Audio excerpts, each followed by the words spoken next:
இன்னைக்கு டீடாக்ஸ் டயட்டை பற்றி தெளிவாக ஒரு 3 பாயிண்ட் உங்களுக்கு சொல்லி தர போகிறேன். ஓகேவா? எல்லாம் கவனிச்சுக்கிடுங்க. ஓகேவா? நீங்கள் மருத்துவத்தில் உள்ள ஸ்டாண்டர்ட் புத்தகம், அந்த புத்தகத்தை பேர் என்ன அப்படின்னா Harrison's text book of medicine. இதுதான் மருத்துவ ஸ்டாண்டர்டான புத்தகம். இந்த புத்தகத்தில் கூட டீடாக்ஸ் டயட் அப்படின்னு ஒரு வார்த்தை இல்லை. டீடாக்ஸ் டயட் அப்படி ஒரு வார்த்தை இல்லவே இல்லை. ஆனால் சரியா, டீடாக்சிஃபிகேஷன் அப்படின்னு ஒரு வார்த்தை மட்டும்தான் இருக்கு. டீடாக்சிஃபிகேஷன் அப்படின்னா என்ன அப்படின்னா ரிமூவல் ஆஃப் பாய்சன்ஸ். பாய்சன்ஸ்னா கெட்ட கழிவுகள்.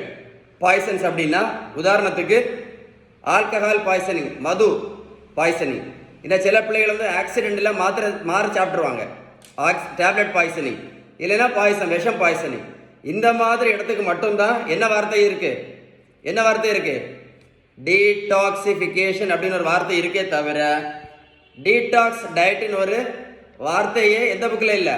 Standard text book of medicine ஹாரிசன்ல இல்லவே இல்லை. அதனால இன்னைக்கு மக்கள்கிட்ட இருக்க ஒரு பெரிய மூட நம்பிக்கை என்ன தெரியுமா? வெந்தயம், கருவேப்பிலை, கரிஞ்சீரகம், மாங்காய் இலை, கொய்யா இலை, நாவல் பழம், வேற என்னது, ஆவாரம் பூ, கிரீன் டீ, சுரக்காய் ஜூஸு, இதெல்லாம் சாப்பிட்றதுனால சுகர் மாத்திரை நிறுத்திடலாம், இல்லை இன்சுலினை நிறுத்திடலாம், இல்லை ப்ரெஷர் மாத்திரை நிறுத்திடலாம், இல்லை கெட்ட கொலஸ்ட்ரால் மாத்திரை நிறுத்திடலாம், இல்லை இந்த வெயிட்டை குறைச்சிடலாம் அப்படின்னு ஒரு பெரிய மூட நம்பிக்கையோடு இருக்காங்க. கரெக்டா இல்லையா? கமெண்ட்ஸில் எழுதுங்க. நான் சொன்னது கரெக்டுன்னா கமெண்ட்ஸில் எழுதுங்க. இதான் இன்னைக்கு பெரிய மூட நம்பிக்கை.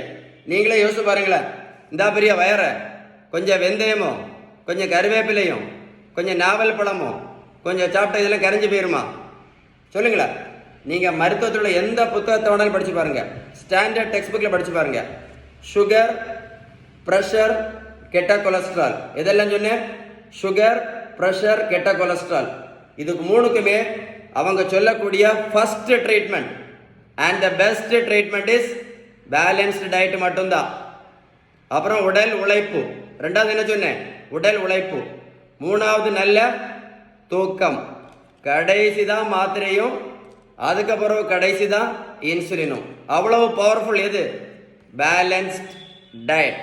உங்களுக்கு பேலன்ஸ்டு டயட் பற்றி ஏதாவது டீட்டெயில்ஸ் வேணும்னா கமெண்ட்ஸில் குட் அப்படின்னு டைப் பண்ணுங்க, இல்லைன்னா கால் பண்ணி பேசுங்க. இந்த வீடியோவை லைக் பண்ணி ஷேர் பண்ணீங்க அப்படின்னா இந்த வேர்ல்டில் நிறைய பேருக்கு யூஸ்ஃபுல்லாக இருக்கும். கண்டிப்பாக ஷேர் பண்ணுங்க. ஓகே.